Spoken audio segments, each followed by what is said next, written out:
And we're live! Hey, Woo! everybody! Woo! I'm here with my friend Eric. Thanks, everybody, for watching and tuning in with us on the Liz Teresa Business page. Share this with your friends, or if you have people that geek out about marketing, then this is not a conversation that you want to miss. So Eric was on the Liz on Biz podcast, and we talked a lot about marketing strategies.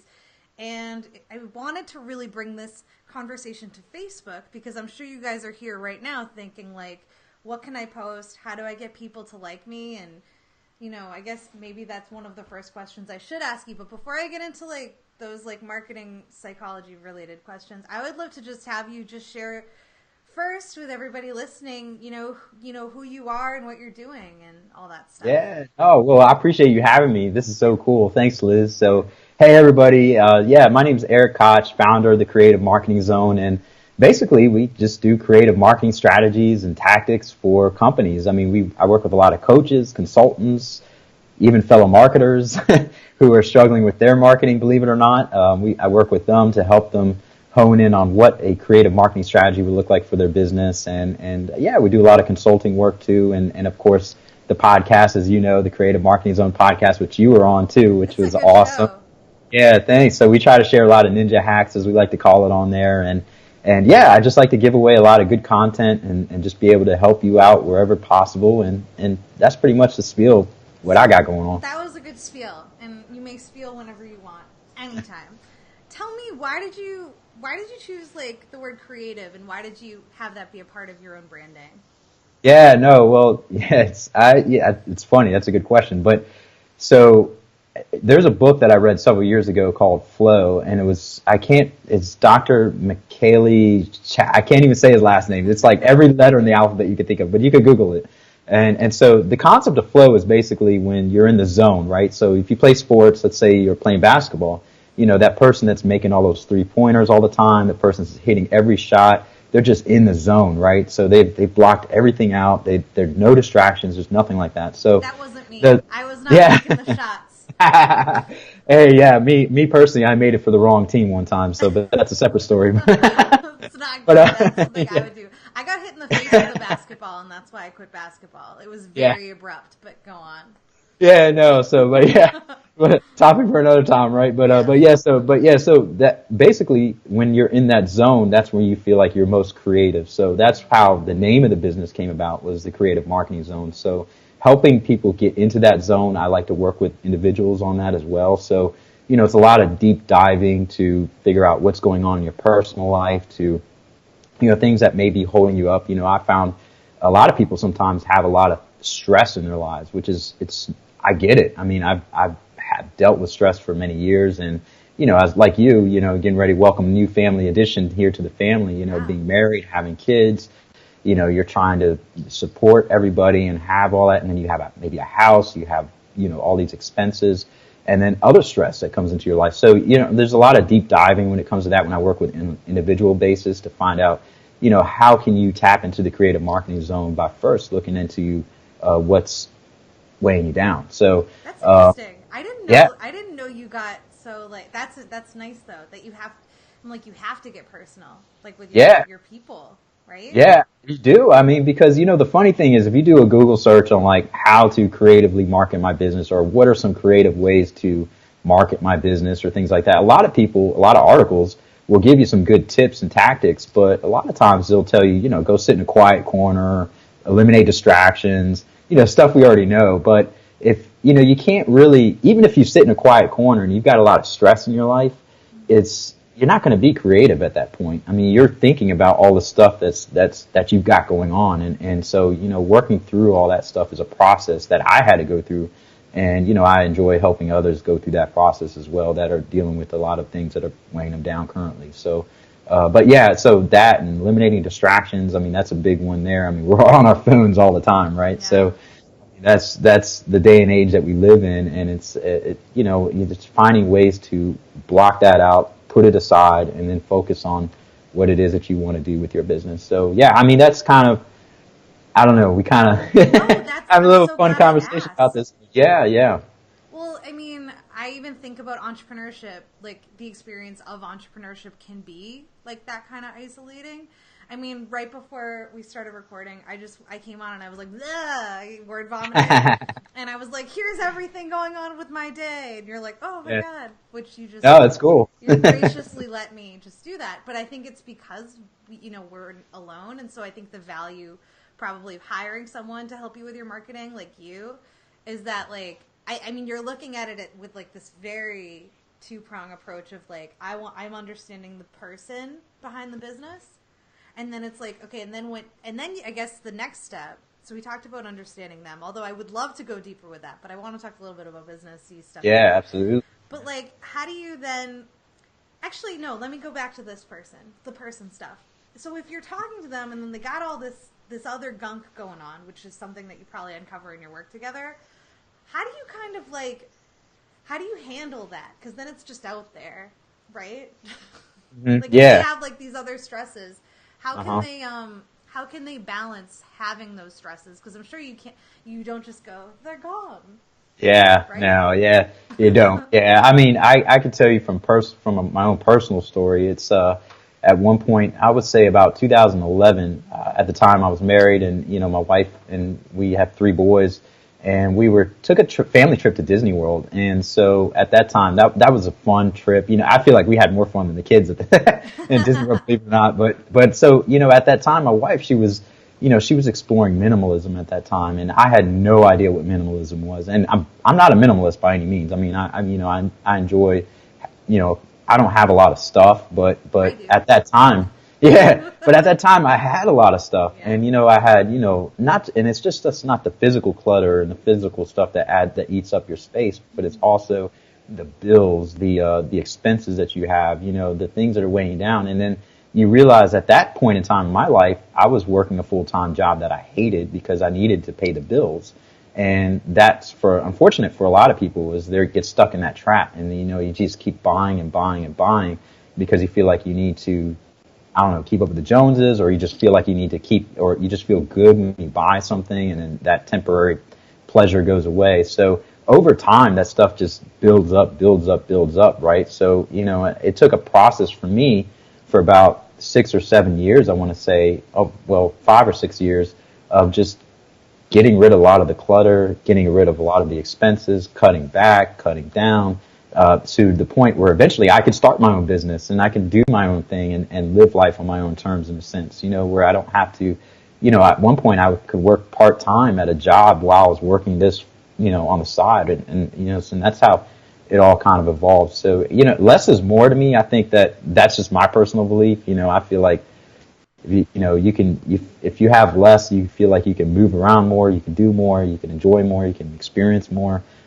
There's nothing wrong with having stuff, but it's just like if it's holding you back from being your true creative self, then throw it out. What do you need it for? If you haven't used it in a year, what do you need it for? Hey, this reminds me so much of like, so it reminds me of a few things. The Marie Kondo thing, the trend of like getting rid of things.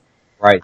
But it also reminds me of earlier, I was just saying to you, I'm going through the process of purging users on my email list that really just don't like me, or it's not that they don't like me, it's just that I'm not like their favorite flavor of business right now. Yeah. Right? Like that's such a nice way to say it. So I was like, I sent out a re-engagement email today, and I was like, look, you're not reading. If you don't want to read it, please move on with your life. It really says that. It's nicer at the beginning. I say something nice like, I miss you, which I do probably.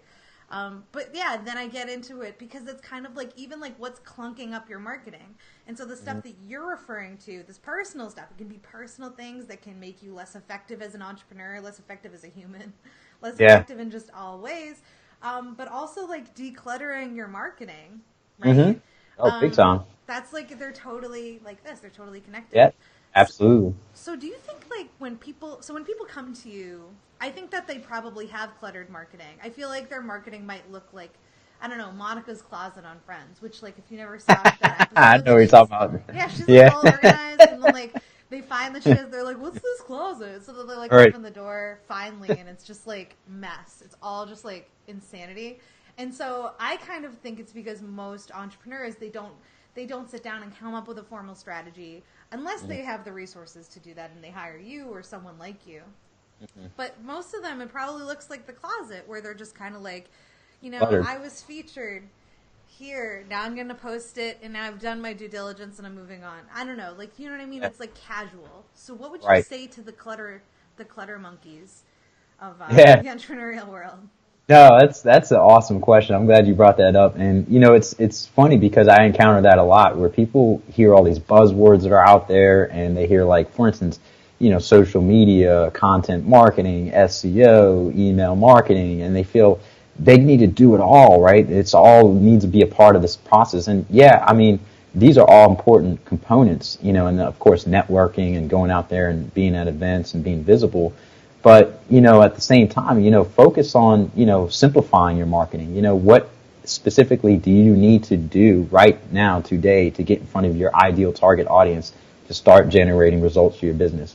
You don't need to be doing the whole kitchen sink, right? So you can start off by doing simple things like writing a blog article for inbound marketing. You can write a blog article and, start sharing that through social media. You can go on people's podcasts and be on their show to share your knowledge and share your experience and some valuable tips. You can go to a networking event and just, like, believe it or not, I often tell people there's a huge missed opportunity offline, because so many people are focused on online marketing these days, which is important, but you can really scale your efforts by being offline and also doing a lot of the outbound type stuff, reaching out to people through social media, like through sending video DMs on Instagram and things of that sort. So there's a lot of ways you can go about this, but the main thing to think about is that just, simplify your marketing. Like, Yeah. you don't need to have and do everything. Just because you hear Joe Schmo down the street saying SEO, right, doesn't necessarily mean you need to have SEO right now for your business. Eventually you want to have that,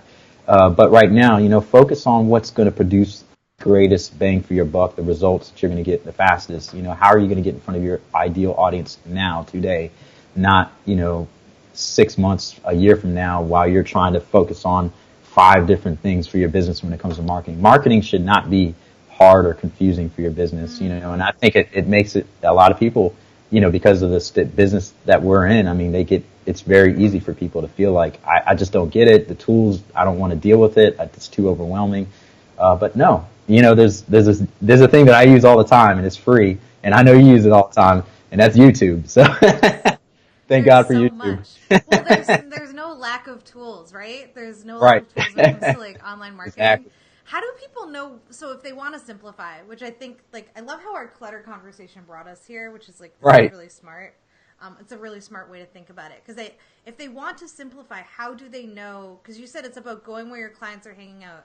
So is it about understanding? And then I think it might be, but I guess I want to ask it because I don't know exactly how you might think of it.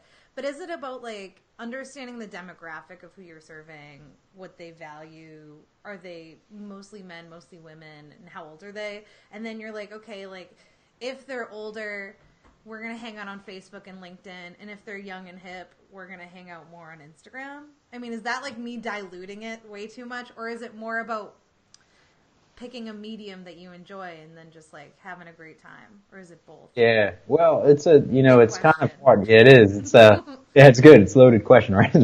But no. So to simplify it, really just forget what is taught in school. Unless you're going to investors right now and you're trying to get VC funding for your tech company or anything like that, then you want to work on a formal marketing plan, right? That's going to have detailed charts and graphs and pivot tables and all that stuff. But for us, but Pivot table, I'm like, I don't know what that right, is. exactly. But for us everyday small business owners that are just trying to get out there and just, like, get business in the door today, there's just work backwards. That's it. Find out who like you said, you want to figure out who your audience is, right? And then you want to find out what is the outcome you want to achieve with your audience. Are you looking to get more awareness? Are you trying to get more engagement with your target audience? Are you trying to get more leads that ultimately convert into sales for your business? Are you looking to do all three? So audience, outcome, and then once you figure out what the outcome is with your audience, then you can start to be creative here. This is where you can figure out what strategies you can do to creatively market yourself and how you can use your personality, like you said, and then figure out what is the right medium, what is the right platform for you, and then from there you focus on the tactics, right? So it's just a 4-step process, and it's just audience, outcome, strategies, tactics. I mean, it just work backwards. It's almost like you're working backwards from a sales process in a sense. So Yeah. um, that's the easiest way to put together a marketing plan for your business. You could do this in probably an hour and just use a sheet of paper. I prefer pen and paper, versus trying to do everything online. This is how I do. I'm more creative on pen and paper, or use a whiteboard.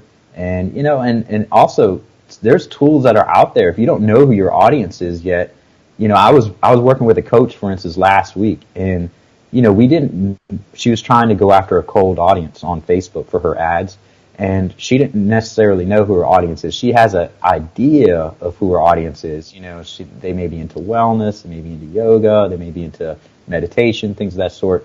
But specifically, she didn't know deep down. So there's a tool, for instance, like Facebook Audience Insights, where you can go on there and it's free. You can literally just type in, and all we did was type in Success Magazine, because we figured that her readers are into, I think it was Success or Forbes, one of the two, that her readers are into Forbes. And then that's all we did. We typed that in there as an interest, and it broke down specifically who these people are following on social media. They're into Tim Ferriss, they're into Oprah Winfrey, they're into all these different magazines. They're a specific age group, 25 to 44, predominantly female. And so we were able to figure out who the audience was just by doing that one little tip right there. So, there's a lot.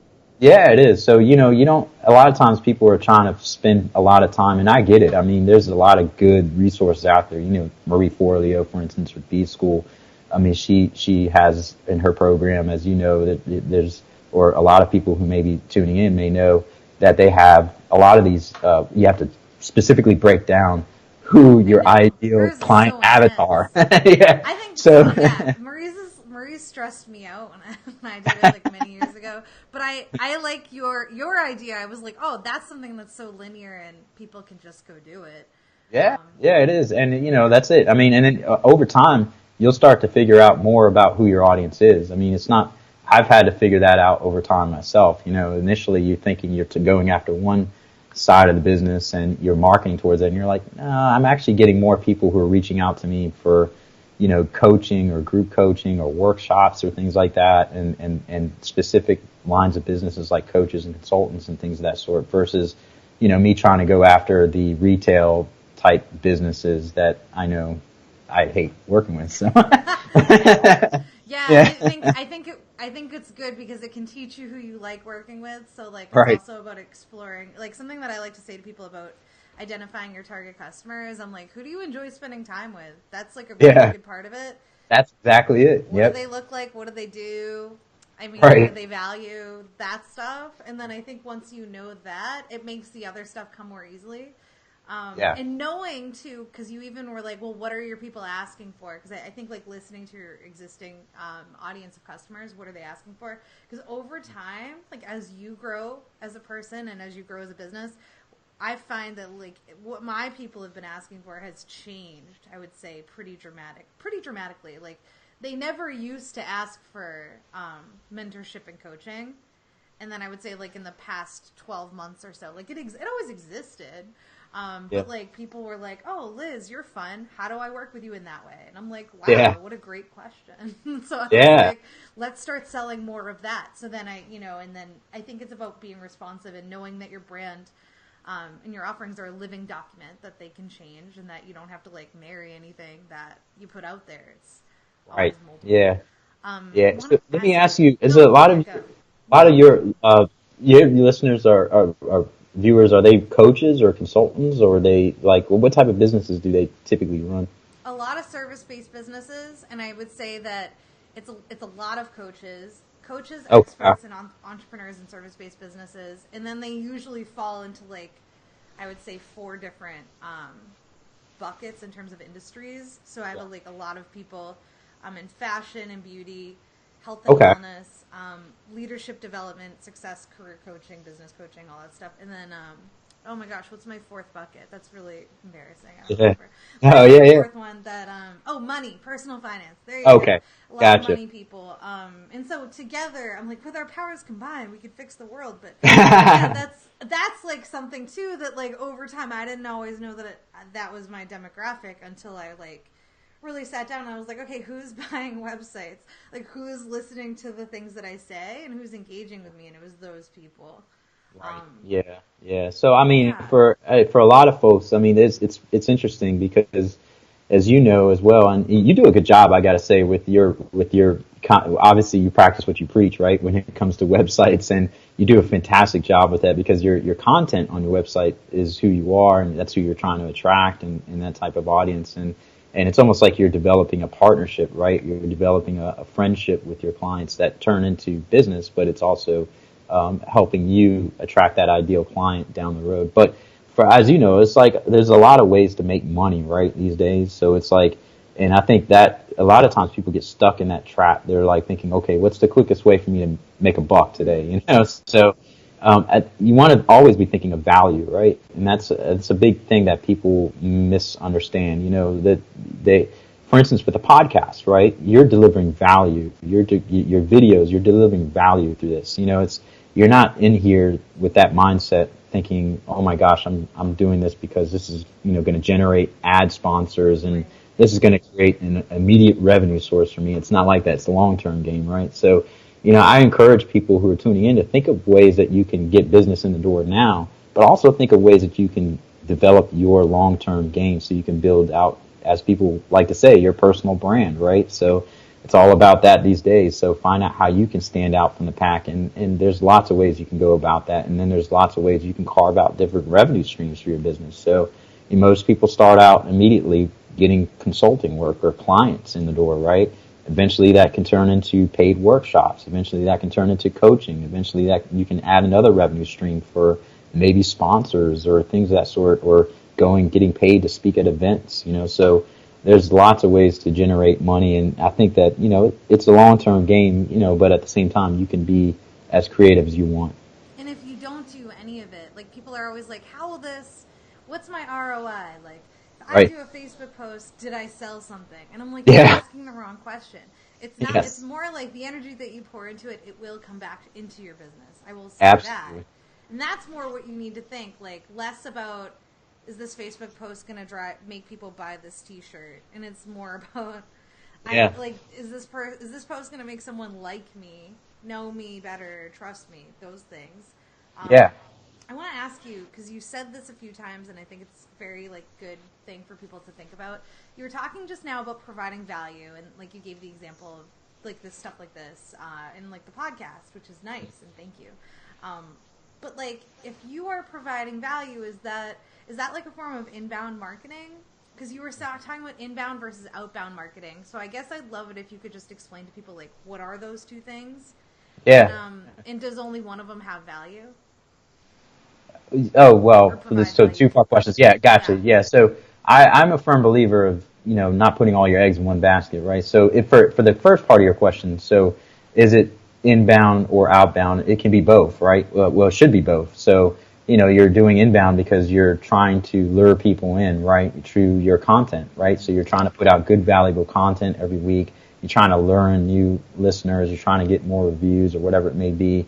And you're trying to build that base, right, of that's community. So that's the inbound part. The outbound part is where you actually go out there and promote your show, right? So you go out there and you share the wealth with everybody. You're doing your Instagram stories. You're doing your, wherever your audience is that you feel is going to be receptive to. Are they on LinkedIn? You're doing more of creating discussions on LinkedIn. So that type of thing would be more of your outbound type of approach. And, and for the podcasting thing and even videos like what you're doing here, I mean, having people on your show, that is, if they're thinking about starting their own platform or starting their own, I always tell people, well, I always first ask why they want to do it, right? Because it's a lot of work, right? But at the same time, once they figure out why and it's deep, rooted enough, then at that point you also want to figure out, okay, who can I bring on the show that I want to be able to, because you're building relationships with people who are on the show. Like you and I have built a relationship with each other because we were on each other's podcasts. And now I feel totally awesome, and I want to refer business to you, and I will refer business to you. Oh, hey, Because same yeah, to you.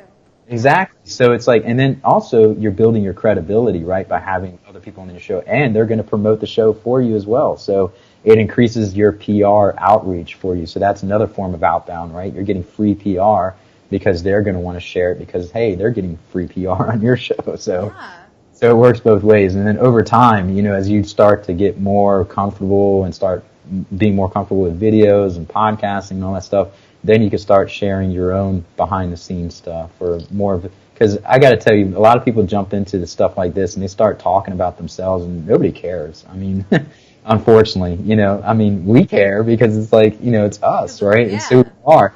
But nobody really cares. They care about, over time they start to care and they start to want to know, oh wow, I'm really grateful that you started doing these solo episodes or these solo videos because it breaks it up I feel like I'm more connected to you.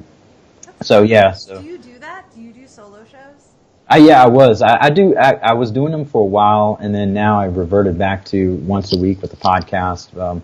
As you know, the podcast is a lot of work, so especially if even if you streamlined it and you've got systems and processes in place, it still can eat up time. But yeah, so I mean, intermittently, if I don't have interviews ready to go that week, I will do a solo episode, and people find a lot of value out of that. So it's really good to break it up. But as far as the second part to your question, though, when it comes to the inbound versus the outbound marketing, right? So I honestly feel, and I was saying this earlier, that there's a huge missed opportunity when it comes to the outbound marketing. And maybe it's just me because I come from a sales background and I spent my first almost 10 years after college, even though I graduated with a marketing degree, my first almost 10 years after college, knocking on doors, cold calling, smiling and dialing, pounding the pavement, dialing for dollars. I don't even know if they use those terms anymore, right? Dialing for dollars. Oh, wow. No, maybe not.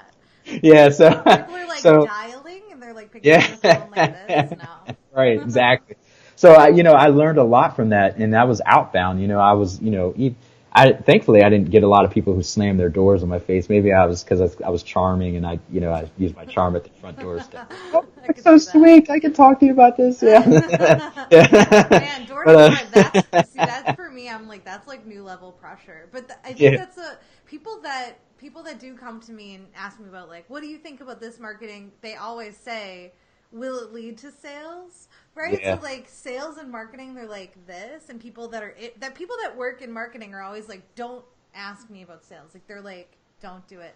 They get like afraid. But I think that they're just, you need to address it probably.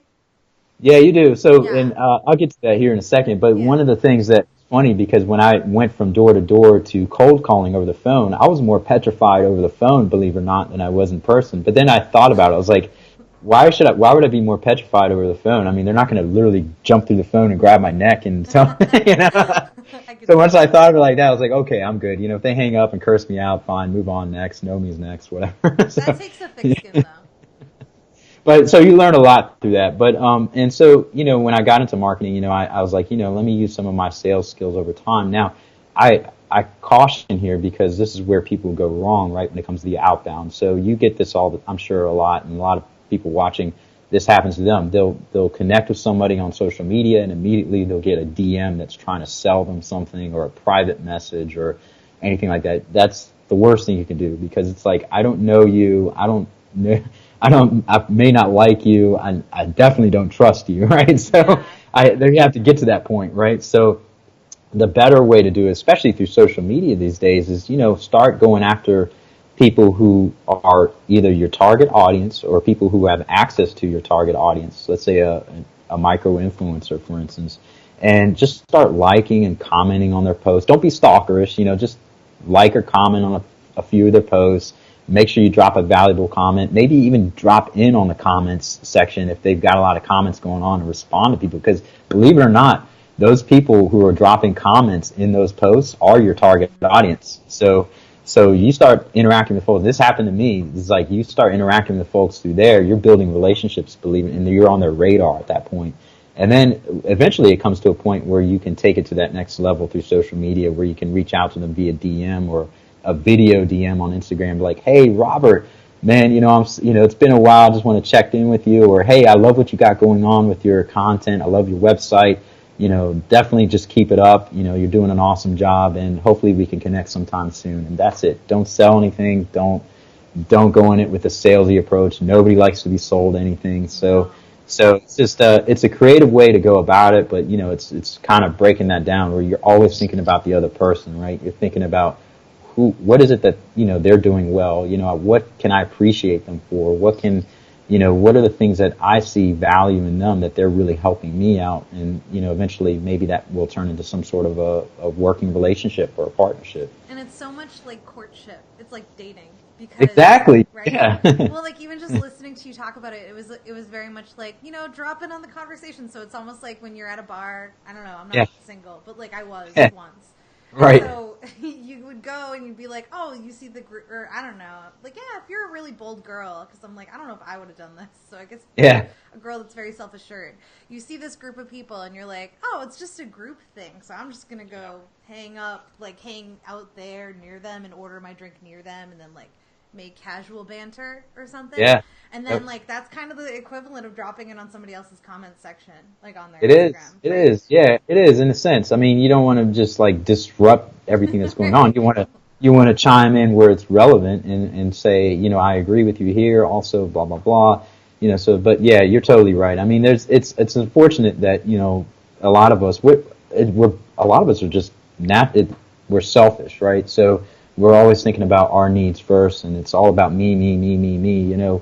Obviously you want to put yourself out. You want to be first. You want to, in that regards, when it comes to your personal life. But at the same time, when it comes to business, I mean, you've got to be thinking about your other party, the other person. You can't just jump into the conversation and just pitch a marriage proposal down their throat, right? So, well, I mean, like you're like then going into the DMs. You're like, and it's exactly to the next level. I go, that's like escalating to getting somebody's number that it's okay that you can talk to them in a private way.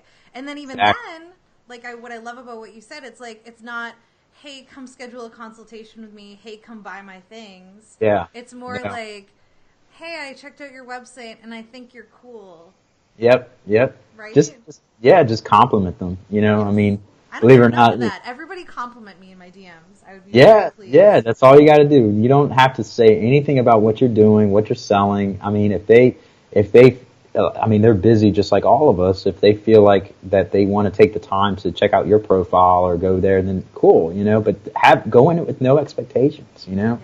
I mean, I think in the dating world, a lot of people mess that up because they're going in with the wrong intentions and the wrong expectations up front, and they're thinking about what's in it for me, So it's like, you always got to be thinking about what's in it for the other person, and then work your way through that relationship and develop it over time. So. And how else can you sell to somebody if you don't? I mean, for me, sales is so much about when I talk to someone, I ask, they tell me about your business. It's like what I say every single time, and then I just let them say a lot of stuff, and I'm listening. But it's like if I start out with, hey, it's Liz, it's time for our call. I make websites, give me your money. Like, that's never going to go well. Right. Exactly. Them. Yeah, so I think your sales and your marketing should always be about the other person. And I can't believe it, but it's time. So it's actually time for me to ask you. No, I didn't even warn you that I would ask you for last words, but it is like a time that this is when I would normally do it. Oh gosh, what should I say? So now I do want to recap to remind people that might have tuned in later, is that marketing strategies, they don't need to be something that you write like a 30-page report about, and that they can be something that kind of comes a little bit more naturally than that, and it's about listening, finding your people. Oh no, what's the 4-step thing? Say that, because that was really good. Sure. Yeah. So just working backwards, it's audience, outcome, what's the outcome you want to achieve with your audience, and then once you figure those two parts out, then you can be creative and figure out what strategies and tactics you want to focus on. So audience, outcome, strategies, tactics. That's it. Work backwards. Make it simple. Tell everybody how they can connect with you and creep on you and take their relationship to the next level. Yeah, absolutely. So, you can follow me on Instagram. I'm at The Creative Marketing Zone. You can also, my website is thecreativemarketingzone.com. you'll find a lot of stuff, free resources there, including the podcast. So you can feel free to reach out to me there. But yeah, I mean, feel free to just, hopefully you find some value out of this. And, I would love to be able to connect with any of your listeners just to see, where they're struggling at when it comes to marketing, which it shouldn't be. I mean, it should be simplified for you. So that way you could focus on other areas of your business and not have to worry about, oh my gosh, I got to figure this out. And I don't know. I don't want to spend hours and hours on YouTube. And maybe you don't necessarily want to have to hire somebody to do your marketing. Maybe you could do this yourself through some simple tactics and strategies. So that's definitely where I can come in and help. So yeah, but thanks so much for having me. This is so cool. No, yeah, everybody ask Eric anything. He's so nice. And feel free. I will put the links in like the comment of the live. And thanks everybody for tuning in. Bye.